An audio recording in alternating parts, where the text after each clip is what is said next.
సర్వాధికారియు నిరంతర స్తోత్రార్హుడు యేసుక్రీస్తు ప్రభు వారి ప్రశస్త నామంలో ఉదయకాలపు వర్తమానాల కొరకు ఎదురు చూస్తున్న మీ అందరికీ ఎమాన్యుయల్ మినిస్ట్రీస్ తరపున మా శుభాభివందనాలు తెలియజేస్తున్నాను. క్రీస్తునందు మాకు అత్యంత ప్రియమైన దైవజనాంగమా, ఎలా ఉన్నారు? కుటుంబ సభ్యులందరూ క్షేమంగానే ఉన్నారు కదూ? అవును. ఈరోజు అరుణోదయపు దినాన్ని లేచి ప్రార్థించుకున్నారా? కనీసం 2-3 అధ్యాయాలైన దేవుని వాక్యాన్ని చదువుకున్నారా? గడిచిన మంగళవారం ఇజ్రాయేలీల చంచలమైన భక్తిని గూర్చి వాక్యంలో మాట్లాడుతూ, వారి చంచలమైన భక్తికి కారణం వారి బ్రతుకులను ధన్యం చేసే వాక్యాన్ని అన్యంగా ఎంచారు అనే అంశం మీద వాక్యం అందిస్తూ, మీలో ఎంతమంది కనీసం ఒక్కసారైనా బైబిల్ చదివి పూర్తి చేశారు అని అడిగితే కొన్ని వందల సంఖ్యలో కనీసం ఒకసారైనా మేము బైబిల్ చదివి పూర్తి చేసామని నాకు వ్యక్తిగతంగా మెసేజెస్ పెట్టారు. అలాగే కామెంట్ బాక్స్లో కూడా అనేకులు రాశారు. అలా రాసినటువంటి బిడ్డల్లో కొంతమంది పేర్లు నేను చదువుతాను. 10 మార్లు కంటే పైగా ఎక్కువ సార్లు బైబిల్ చదివిన వారి పేర్లు నాకు ఓ రకంగా హృదయం పులకరించిందని చెప్పడంలో సందేహం లేదు. ప్రాముఖ్యంగా శివయ్య ఆత్మకూరి 67 సార్లు బైబిల్ చదివారట. ఇప్పుడు 68వ. థ్యాంక్ యూ అండి శివయ్య గారు, మే గాడ్ బ్లెస్ యూ. 67 సార్లు. Praise God. లవణ్ కుమార్ 60 సార్లు బైబిల్ చదివానన్న. 60 సార్లు. థ్యాంక్ యూ తమ్ముడు, praise the Lord. Jehovah Jireh Ministries 50 సార్లు బైబిల్ చదివారట. మేబీ పాస్టర్ గారు లేకపోతే పాస్టమ్మ గారు. థ్యాంక్ యూ అండి, థ్యాంక్ యూ. మీ పరిచర్యను దేవుడు దీవించును గాక. వరలక్ష్మి దొగ్గ 40 సార్లు బైబిల్ చదివాను. థ్యాంక్ యూ మా Varalakshmi, praise the Lord. Next Sampurna 26 సార్లు బైబిల్ చదివాను. థ్యాంక్ యూ మా సంపూర్ణ, ప్రైజ్ గాడ్. నవీన్ కుమార్ 17 సార్లు బైబిల్ చదివాను. 18వ చదువుతూ ఉన్నాను. థ్యాంక్ యూ అండి నవీన్ కుమార్ గారు, థ్యాంక్ యూ. గంగాధర్ సత్తల గంగాధర్ ఇప్పటికి 15 సార్లు బైబిల్ చదివాం. ఆ సహోదరి పేరు లక్ష్మి, నా పేరు లక్ష్మి అని రాశారు. థ్యాంక్ యూ మా లక్ష్మి, థ్యాంక్ యూ. అగైన్ శాంతి ఇప్పటికీ 15 సార్లు బైబిల్ చదివాను. థ్యాంక్ యూ మా శాంతి, దేవుడు మిమ్మల్ని దీవించుగాక.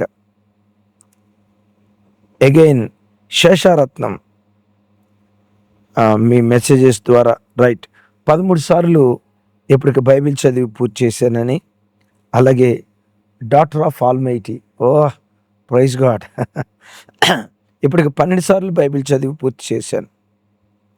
చింతా కిషోర్ 10 మార్లు బైబిల్ చదివి పూర్తి చేశాను. Praise God.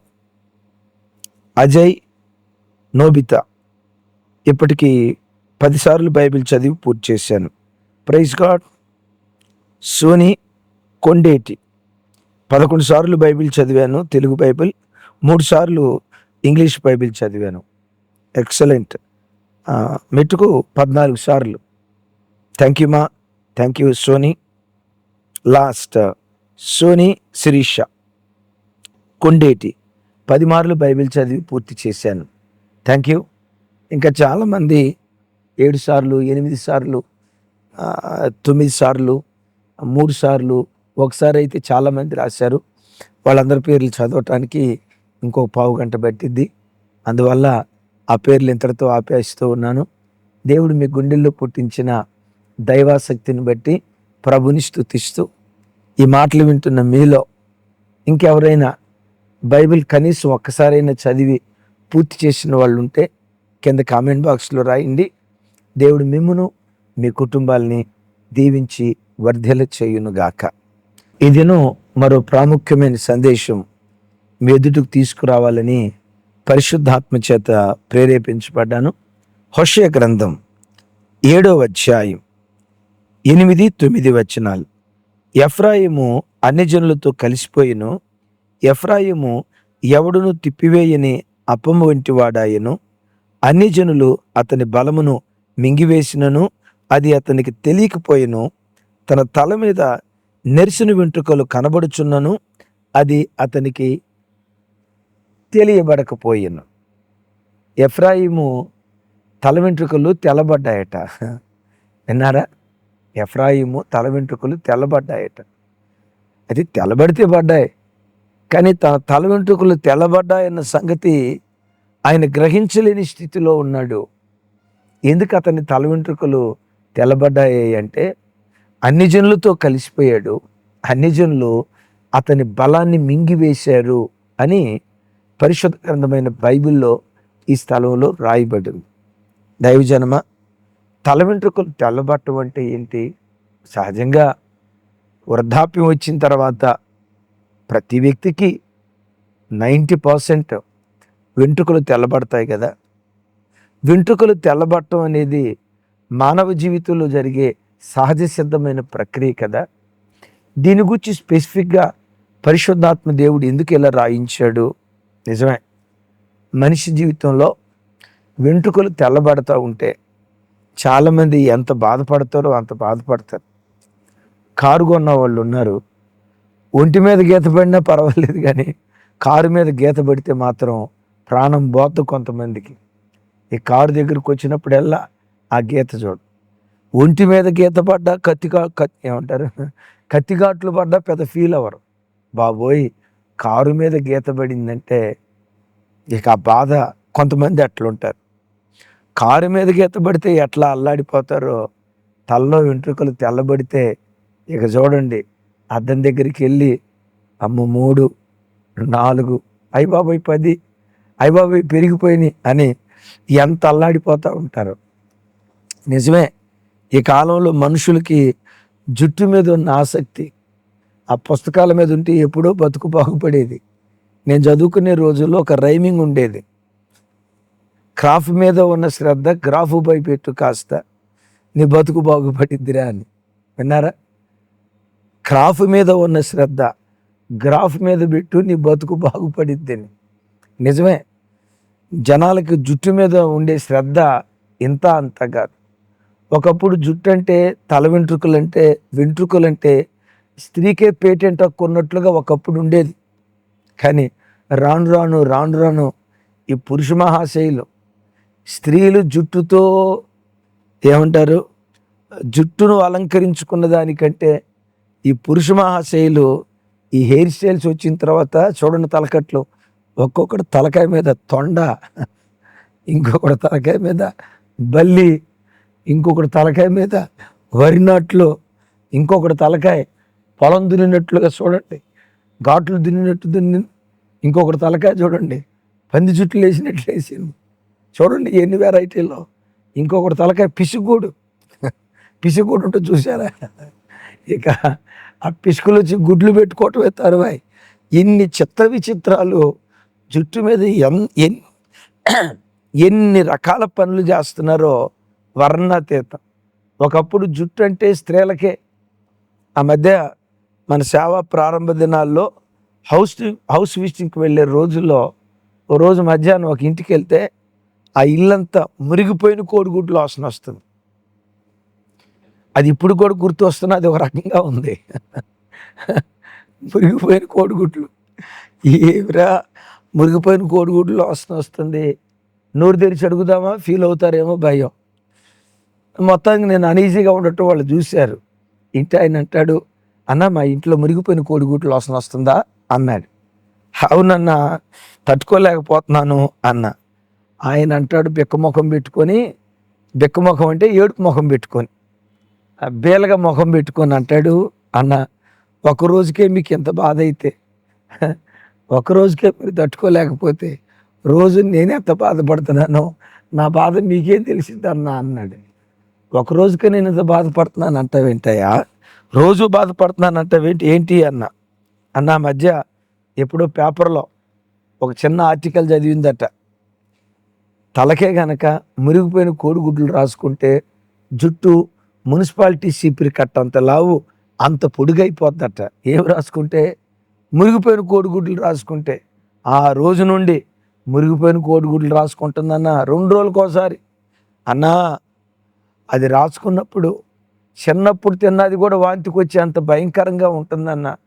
అన్నయ్య ఒక్కరోజుకే మీకు ఇంత బాధ అయితే రోజు నేను ఎంత బాధ అనుభవిస్తున్నానో కొంచెం నా బాధ తొలగిపోయేటట్టుగా మీరు గట్టిగా ప్రార్థన చేయండి అన్న అన్నాడు. ఆయన కోరుకున్న ప్రార్థన సహాయంలో ఉన్న మర్మం ఏంటో నాకు అర్థం కాల.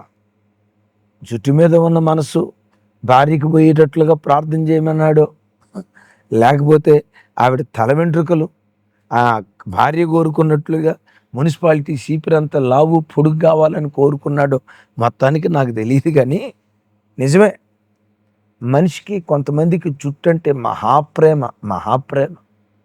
అయితే నేనంట వయసు పెరిగే కొద్దీ జుట్టు రాలటం, జుట్టు ఊడటం ఎవడు ఆపలేడు. వెంట్రుకలు తెల్లబట్టం ఎవడు ఆపలేడు. తలకాయ కింద పెట్టి కాళ్ళు పైకి లేపి శిరశాసనం వేసిన జరగాల్సిన కార్యక్రమాలు జరుగుతూనే ఉంటాయి. అయితే సుమి, ఆ వెంట్రుకలు తెల్లబట్టం సహజమే, కానీ ఆధ్యాత్మికంగా నీ తల వెంట్రుకలు తెల్లబడకుండా ప్రతి క్షణం జాగ్రత్తగా చూసుకోవాలి అన్న. ఆధ్యాత్మికంగా తల వెంట్రుకలు తెల్లబడకుండా అని అంటున్నారు. దీనికి కొన్ని అర్థం ఏంటి? పరిశుద్ధ గ్రంథమైన బైబిల్లో తల వెంట్రుకలు ఎన్నో ఆత్మీయ అర్థాలు గుర్తుగా ఉన్నాయి. చాలా విషయాలు ఉన్నాయి.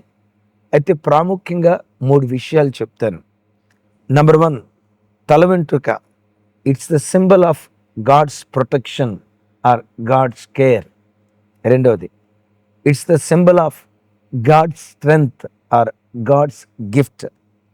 Number 3, it's the symbol of God's separation. విన్నారా? ఈ 3 ఆత్మీయ అర్థాలు తల వెంట్రుకల్లో ఇమిడున్నాయి. మొదటిది God's protection or God's care, దేవుని భద్రత. ఎలా చెప్తాం? లోకాసువార్త 12వ అధ్యాయంలో శిష్యులతో ప్రభు మాట్లాడుతూ ఆయన శిలువ మరణాన్ని గురించి చెప్పారు. శిష్యులు భయపడటం ప్రారంభించారు. ఇంతకాలం ఈ నీడలో మనం బ్రతుకుతూ వచ్చాం, ఇప్పుడు మన బ్రతికేమైపోద్ది? ఇప్పుడు మన జీవితం ఏమైపోద్ది?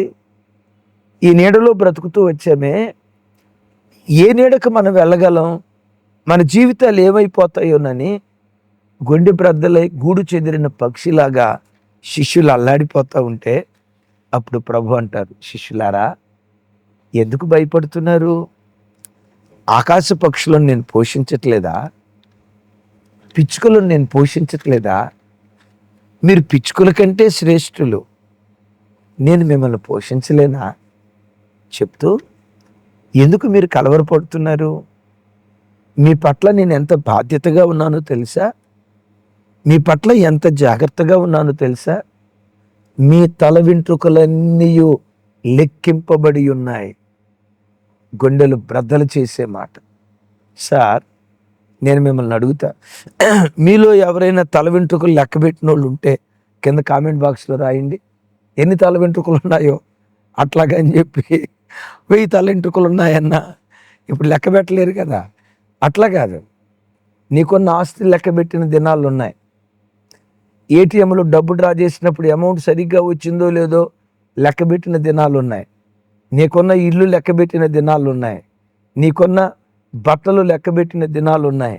నీకున్న చీరలు లెక్క పెట్టిన దినాలు ఉన్నాయి. ఎప్పుడైనా తల వెంట్రుకలు లెక్క పెట్టావా? నీవు లెక్క పెట్టని వాటిని కూడా, నీవు లెక్కించని వాటిని కూడా నీ దేవుడు లెక్కలోకి తీసుకున్నాడు. నువ్వు పట్టించుకొని విషయాలు కూడా దేవుడు పట్టించుకుంటున్నాడు. నేనంట, నీ తల వెంట్రుకల మీదే అంత శ్రద్ధ పెట్టిన దేవుడు నీ మీద ఇంకెంత శ్రద్ధ పెట్టాడో కదా. ఇంత గొప్ప దేవుడు నీకుండగా ఎందుకు నువ్వు భయపడాలి? ఉడతూపులకు భయపడతావా? మనుషులు పెట్టే కొత్త కొత్త చట్టాలకు భయపడి రేపు క్రైస్తవ్యం ఏమైపోద్దో, మేము ఎలా బ్రతకాలో ఓ తెలియని భయంతో తమ్ముడా చెల్లి దిగులు చెందుతున్నావా? ఒక శుభవార్త, నీవు ఆరాధించే దేవుడు నీ తల వెంట్రుకల్లో ఒక్కటి కూడా రాలకుండా కాపాడే దేవుడు. నీ తల వెంట్రుకల్లో విషయంలోనే అంత బాధ్యతగా ఉంటే నీ పట్ల ఇంకెంత బాధ్యతగా ఉన్నాడో ఒకసారి ఆలోచించు. గడిచిన 2 రోజుల క్రితం ఒక ఆయన నాకు ఫోన్ చేసి, భక్తి కలిగిన వాడు, ఏడుస్తూ ఉన్నాడు. అన్నా, జరుగుతున్న కొన్ని పరిస్థితులు చూస్తే భయమైపోతుంది. రేపు రాబోయే మన పిల్లల తరం ధైర్యంగా బైబిల్ పట్టుకొని మందిరానికి వెళ్ళగలుగుతారో లేదో. అయ్యో, ఈ భయంకరమైన మత విద్వేషాల మధ్యలో ఏమైపోద్దో అర్థం కావట్లేదన్నా. చివరికి న్యాయం తీర్చాల్సిన స్థలాలలో కూడా దేవుని బిడ్డలకు అన్యాయం జరుగుతుంది. ఏమైపోద్దనన్నా. రాబోయే పోరాటాల మధ్యలో మన పిల్లలు నిలవబడతారో లేదో పుట్టుడుతో కొంత ఏడుస్తున్నాడు. నాకు ఒకంత బాధ కలిగింది. నాకే కాదు, ఏ కులంలో నుంచి రక్షించబడిన క్రైస్తవుడి గుండెైనా గాయపరచబడుతూ ఉంది. మన కులాలతో సంబంధం లేదు. మన కులాల కంటే మన క్రీస్తు గొప్పవాడు. మన కులాల కంటే మన క్రీస్తు శ్రేష్టమైన వాడు. ఏ క్రైస్తవుని గుండెల్లోనైనా మానని గాయం. అయితే నా గుండెల్లో ఎంత బాధ ఉన్నా దేవుని వాక్యాన్ని బట్టి నేను ఆ తమ్ముడికి ఏం చెప్పానో తెలుసు, ఆ అన్నకేం చెప్పానో తెలుసా.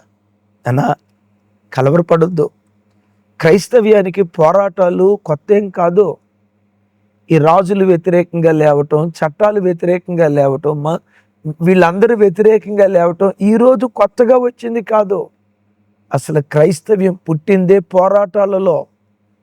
క్రైస్తవ పునాది రక్తపు పునాది. పోరాటాల మధ్యలోనే క్రైస్తవ్యం పుట్టిందన్నా. 2000 సంవత్సరాల నుండి ప్రపంచంలో ఏ జాతి అనుభవించని పోరాటాలు క్రైస్తవ జాతి భూమి మీద అనుభవిస్తుందన్నా. ఇన్ని పోరాటాలు అనుభవించి 2000 సంవత్సరాల నుంచి అది సజీవంగానే ఉంది. సజీవంగా 2000 సంవత్సరాలే కాదు, భూమి ఆకాశాలు గతించిపోతాయేమో కానీ దేవుని సింహాసనం ఎప్పటికీ ఎన్నటికీ చిరకాలము నిలిచి ఉంటుంది. క్రైస్తవ్యానికి వ్యతిరేకంగా రాజులు లేవటం ఇవాళ కొత్త. ఆరంభంలో మీరు లేఖనాలు ఎరుగుదురు కదా, రోమా చక్రవర్తులు వ్యతిరేకంగా లేచారు, బబులోన్ రాజులు లేచారు, ప్రపంచంలో అనేక మంది రాజులు లేచి క్రైస్తవ్యం లేకుండా చేస్తాం, క్రైస్తవ్యాన్ని అంతమొందిస్తాం అని ప్రగల్భాలు పలికారు. క్రైస్తవ్యాన్ని అంతమొందించాలని ప్రయత్నం చేసిన వాడు అంతమైపోయాడు. క్రైస్తవ్యం అంతకంతకు విరాజిల్లుతూనే ఉంది. రాగల కాలములో మరెక్కువగా విరాజిల్లుతుంది. బాధ్యత కలిగిన దేవుడు నీ దేవుడు. నీ తల వెంట్రుకలన్నీ లెక్క పెట్టాడు. ఈ రిజర్వేషన్లు ఉంటే ఎంత, పోతే ఎంత. భయపడుకో. చట్టాలు వ్యతిరేకంగా వస్తే ఎంత, రాకపోతే ఎంత. వీళ్ళు అనుకూలంగా మాట్లాడితే ఎంత, అనుకూలంగా మాట్లాడుకోపోతే ఎంత. వాళ్ళెవరో ఇస్తే పిడికిలు విప్పుతారు. నీ దేవుడు విప్పితే ఆకాశపు వాకిళ్ళు విప్పి దేవుడు నిన్ను దీవిస్తాడు. నువ్వు సేవించే దేవుడు ఎవరు? భూమి ఆకాశాలు పట్టజాలని మహాదేవుడు. నీవు సేవించే దేవుడు ఎవరు? ఆగర్భ శ్రీమంతుడు. ఇలాంటి గొప్ప దేవుడు నీకుండగా ఎందుకు నువ్వు కలవరపడతావు? ఎందుకు భయపడతావు? ఈ చట్టాలకు పరిస్థితులకు భయపడకో. నీ తల వెంట్రుకలన్నీ లెక్కించాడు. కొంతమంది విశ్వాసాన్ని కోల్పోయి అవిశ్వాసులుగా మారిపోవటం తల వెంట్రుకలు నెరవటానికి గుర్తుగా ఉంది. రెండవది, నెరిసిన తల వెంట్రుక దేవుడిచ్చిన బలాన్ని కోల్పోవటం. ఎలా? సంసోను పుట్టుకతో ఆయన తల వెంట్రుకల్లో దేవుడు బలాన్ని ఉంచాడు. అది దేవుడిచ్చిన వరం, అది దేవుడిచ్చిన బలం. గాడిద ఎముకతో 1000 మంది ఫిలిష్తీయులను హతమార్చాడు. ఒక్క సంసోను ఈ వైపునుంటే ఫిలిష్తీ దేశం అంతా ఆ వైపునుంది. ఒక్క సంసోను దేశాన్ని గడగడలాడించాడు. అంత గొప్ప అభిషేకం, అంత గొప్ప బలం, అంత గొప్ప కృప పొందుకున్నవాడు. ఈరోజు వాక్యం వింటున్న తమ్ముడు, చెల్లి, నువ్వు చాలా కృప పొందిన దానివిరా. అమ్మా, నువ్వు చాలా కృప పొందిన దానివిరా. నువ్వు ఎక్కడ ఉద్యోగం చేస్తున్నావో నీ ముద్ర ఆ ప్రాంతంలో వేయాలి. దేవుని ఆలోచన. నువ్వు ఏ గ్రామంలో బ్రతుకుతున్నావో, ఏ పట్టణంలో బ్రతుకుతున్నావో, ఏ దేశంలో బ్రతుకుతున్నావో, దేవుడు నీకు ఇచ్చిన తలాంతులు సాధారణమైనవి కాదు. నీ గ్రామాన్ని గడగడలాడించే కృప కొట్లాట్లకు కాదు, నీ ప్రార్థన ద్వారా, నీ పరిశుద్ధ జీవితం ద్వారా, నీ దైవికమైన బలం ద్వారా, నీ ఆశీర్వాదం ద్వారా నీ గ్రామాన్ని గడగడలాడించే కృప నీ లోపల దేవుడు ఉంచాలని కోరుకున్నాడు. అలాంటి కృప సంసోనుకు దేవుడిస్తే ఎఫ్రాయిము అన్యజనులతో కలిసిపోయినట్లుగా ఫిలిష్తీయుల కుమార్తెలతో సంసోను కలిసిపోయి, విన్నారా, అన్యులు అతని బలాన్ని మింగివేశారు అన్నట్లుగా దెలీలా సంసోను బలాన్ని మింగేసింది, బలాన్ని కోల్పోయాడు. ఈరోజు వాక్యం వింటున్న దేవుని బిడ్డలారా, సంసోను బలాన్ని దెలీలా మింగేసిందే. నీ ప్రార్థనా జీవితాన్ని ఏ దెలీలా మింగేసింది? నీ పరిశుద్ధ జీవితాన్ని ఏ దెలీలా మింగేసింది? నీ బ్రతుకులో సెల్ ఫోనే నీకో దెలీలానా? ఫేస్బుక్లో పరిచయమైన ఆ అమ్మాయే నీకో దెలీలానా? ఉద్యోగ స్థలంలో నేను శోధిస్తున్న ఆ అబ్బాయే నీ బ్రతుకుల్లో ఒక దెలీలాగా మారిపోయాడా? ఏ దెలీలా ఊరిలో పట్టబడబోతున్నావో తస్మా జాగ్రత్త. దెలీలా సంసోను బోడిగుండు చేసినట్లుగా నీ బలాన్ని మింగివేసే దుష్టశక్తులు నీ చుట్టుపక్కల ఉన్నారు, జాగ్రత్త. వెంట్రుకలు తెల్లబట్టం అంటే దేవుడిచ్చిన కృపను కోల్పోవటం, దేవుడిచ్చిన బలాన్ని కోల్పోవటం, దేవుడిచ్చిన తలాంతులు కోల్పోవటం, పరిశుద్ధ జీవితాన్ని కోల్పోవటం, ప్రార్థనా జీవితాన్ని కోల్పోవటం. ఏమండి, వెంట్రుకలు తెల్లబడేది ముసలోళ్ళకే కదా. శరీరానికి ముసలితనం వస్తే పర్వాలేదు, ఆధ్యాత్మిక జీవితానికి ఎప్పుడు ముసలితనం రాకూడదు. ఎప్పుడు ఆధ్యాత్మిక జీవితంలో నువ్వు నవయవ్వనుడిగా బ్రతుకుతూ ఉండాలి. రక్షణ పొందిన ప్రారంభ దినాల్లో 3 గంటలు ప్రార్థన చేసేదాన్ని అయ్యా, మరి ఈరోజు 3 గంటలు ప్రార్థన చేస్తున్నా, ఇంకా పెంచానయ్యా 4 గంటలు. ఒకప్పుడు 2 గంటలే ప్రార్థన చేసేదాన్ని అయ్యా, ఈరోజు 4 గంటలు ప్రార్థన చేస్తున్నా. నీ బలం పెరగాలి, వయసు పెరిగే కొద్దీ బలం పెరగాలి. వయసు పెరిగే కొద్దీ వెంట్రుకలు తెల్లబడవచ్చు, కానీ ఆధ్యాత్మిక జీవితంలో ఎప్పుడు నవయవ్వనులుగా దేవుని పిల్లలు బ్రతకాలి. మిమ్మల్ని అడుగుతా, చెల్లి, తమ్ముడా, నీవు కూడా ఈరోజు ఈ మాట అంటున్నావా? ఒకప్పుడు 5-6 అధ్యాయాలు చదివేవాడిని అయ్యా, ఇప్పుడు 5-6 వచనాలతో ముగిస్తున్నా. వెంట్రుకలు తెల్లబడ్డాయి. ఒకప్పుడు ప్రార్థనలో మోకరించానంటే 2 గంటలు మోకాళ్ళ మీద నుంచి నేను లేవనయ్యా. ఏకదాటిగా 2-3 గంటలు ప్రభువుతో గడుపుతా. ఇప్పుడు పట్టుమని 20-30 నిమిషాలు కూడా ప్రార్థన చేయలే. వెంట్రుకలు తెల్లబడ్డాయి. ఒకప్పుడు పరిశుద్ధాత్మలో ఆనందించేవాడిని అయ్యా, గంతులేస్తూ స్తుతించేవాడిని. ఇప్పుడు ఆనందం ఏమైపోయిందో, పరిశుద్ధాత్మ బలం ఏమైపోయిందో. అభిషేకాన్ని కోల్పోయావా? వెంట్రుకలు తెల్లబడుతున్నాయి, జాగ్రత్త. ఎఫ్రాయిము వెంట్రుకలు తెల్లబట్టడానికి కారణం అన్యులతో కలిసిపోయారు. సుమి, మీ ఉద్యోగ స్థలాల్లో అన్యులతో జాగ్రత్త. సహవాసం పొరపాటును చేయకండి. ఉద్యోగ స్థలాలలో ఎంతవరకు అంతవరకే. వాళ్ళతో కలిసి బయట తిరగటం, మార్కెట్కి వెళ్ళటం, వాళ్ళతో స్నేహాలు చేయటం నీ బలం మింగివేయబట్టానికి కారణమవుతుంది, జాగ్రత్త. 3వది, తల వెంట్రుకలు ప్రతిష్ఠితకు లేకపోతే ప్రత్యేక జీవితానికి గుర్తు. ఆ రోజుల్లో నాజీరు చేయబడిన వాళ్ళు విన్నారా? నాజీరు చేయబడిన వాళ్ళు తల వెంట్రుకలు అలా పెంచుకుంటూ ఉండేవాళ్ళు. ద్రాక్షవల్లికి పుట్టింది ఏది తినకుండా, చనిపోయిన శవాన్ని ముట్టకుండా దాన్ని నాజీరు ప్రత్యేక జీవితం అని అంటారు. తల వెంట్రుకలు మెట్టుకు ప్రతిష్ట, ప్రత్యేక జీవితానికి గుర్తు. దైవజనమా, కాలం గడిచే కొద్దీ నీ ప్రతిష్ఠితను కోల్పోకు. నువ్వు రక్షణ పొందిన ప్రారంభ దినాల్లో ఏ వాక్యమైతే విని, ఏ వాక్యం చేత నిన్ను నువ్వు అప్పగించుకున్నావో ఆ ప్రతిష్ఠిత జీవితాన్ని ఎప్పుడు కోల్పోకు. ఒకప్పుడు చాలామంది క్రైస్తవ బిడ్డల ప్రతిష్ఠిత జీవితం ఎంత అద్భుతంగా ఉండేదో. అలాగే బ్రతకమని నేను చెప్పట్లేదు, కానీ కొంచెం ఆలోచించాలి. లోకాన్ని పులుముకునే విషయంలో కొంచెం ఆలోచించి ఆచితూచి అడుగు వేయాలి అనేది నా అభిప్రాయం. ముఖానికి పౌడర్ రాసుకోవటానికి కూడా తొలిటి సంఘం ఇష్టపడేది కాదు. తొలిటి సంఘమే కాదు, నన్ను కన్న తల్లి గురించి ఒక మాట గతంలో కూడా చెప్పినట్లున్నాను. ఆ తల్లి అనారోగ్యంతో 6 మాసాలు మంచం మీద ఉంది.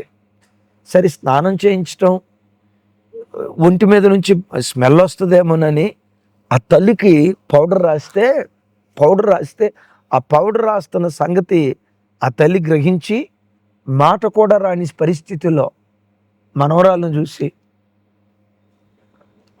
పౌడర్ రాయొద్దమ్మా, వద్దమ్మా, నేను ఎప్పుడు రాసుకోవాలా, కళ్ళమ్మ నీళ్ళు పెట్టుకొని సైగ చేస్తుందంట.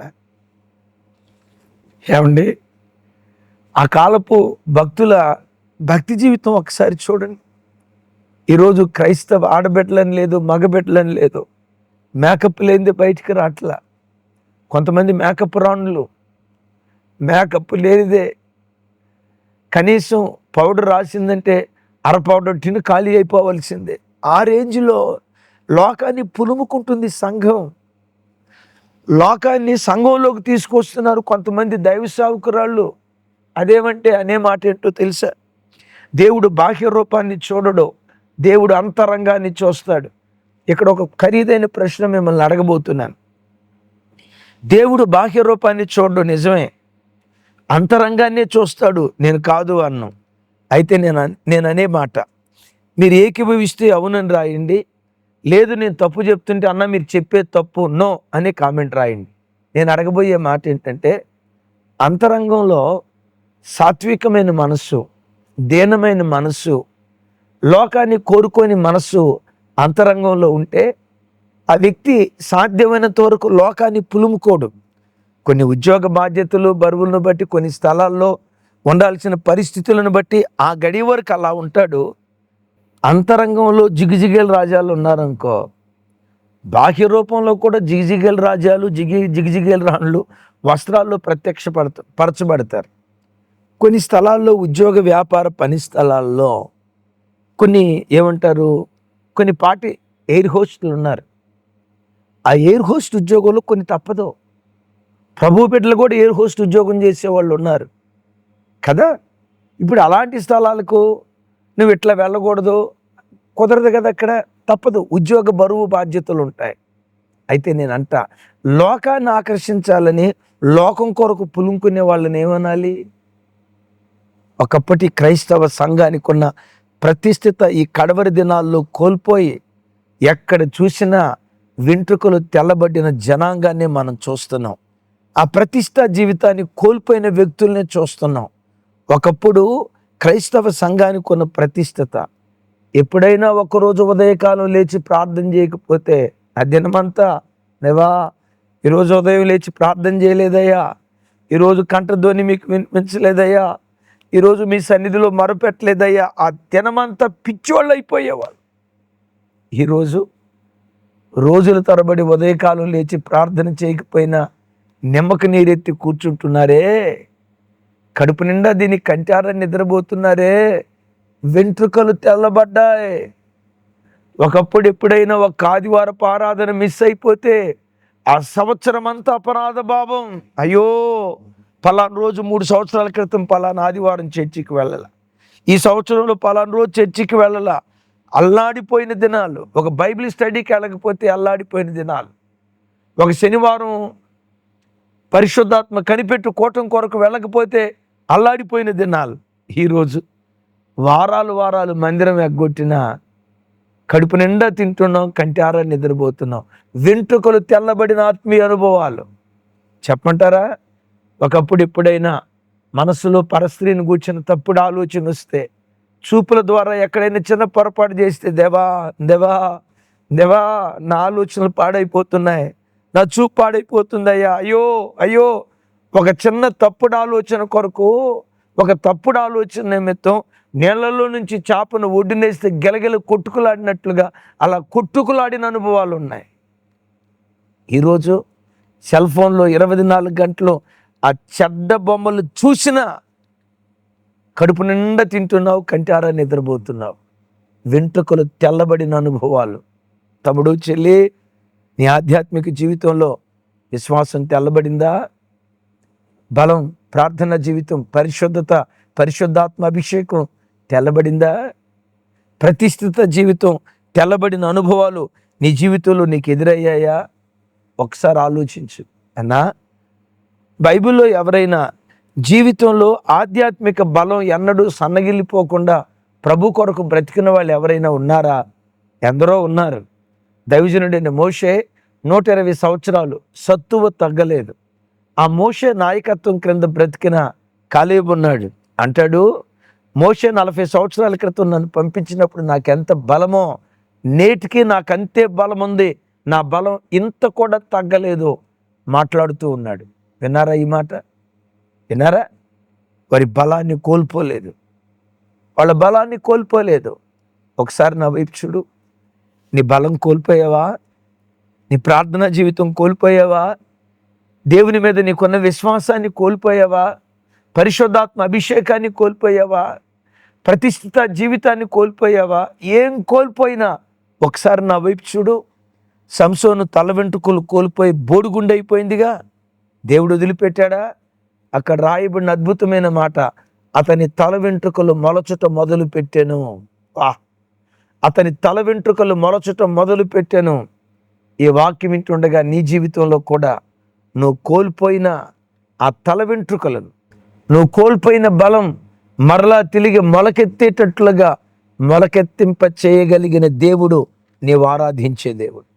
ఒకసారి ప్రభు వైపు చేతులెత్తు, దేవుని అడుగు. నా ఆధ్యాత్మిక జీవితంలో ఎన్నడూ నవయవ్వనుడిగా నేను బ్రతకాలి. నా శరీరానికి వృద్ధాప్యం వచ్చినా పర్వాలా, నా ఆత్మీయతకు వృద్ధాప్యం రాకూడదు. నిండు యవ్వనుడిగా నీ కొరకు నేను బ్రతకాలి. అలా బ్రతకాలంటే యెహోవా కొరకు ఎదురు చూచువారు నూతన బలాన్ని పొందుతారు, వారి అలయక పరిగెత్తుతారు, పక్షిరాజు వలె రెక్కలు చాపి పైకి ఎగురుతారు. పక్షిరాజు లాంటి నవ యవ్వనం నా దేవుడు నీ తల మీద కుమ్మరించునుగాక. తల వెంట్రుకలు తెల్లబడ్డాయేమో జాగ్రత్త. యేసు నామం పేరిట నవ యవ్వనునిగా తన కృపలో మన ఒక్కొక్కరిని బలపరుచునుగాక. దేవుడు అలా చేయనట్లుగా అందరి కొరకు చిన్న ప్రార్థన చేస్తాను. ఏకీభవిస్తారా? తండ్రి, మీకు స్తోత్రం. మాతో మీరు మాట్లాడిన శ్రేష్టమైన మాటలకై వందనాలు.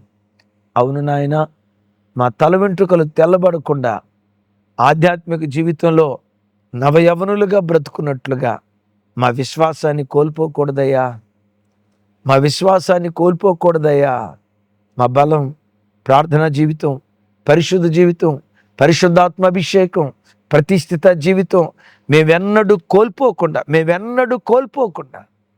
మీ కృపలో మమ్మల్ని బలపరచమని ప్రార్థన చేస్తున్నాను. నా చేతులెత్తి నీ ప్రజలను దీవిస్తూ ఉన్నాను.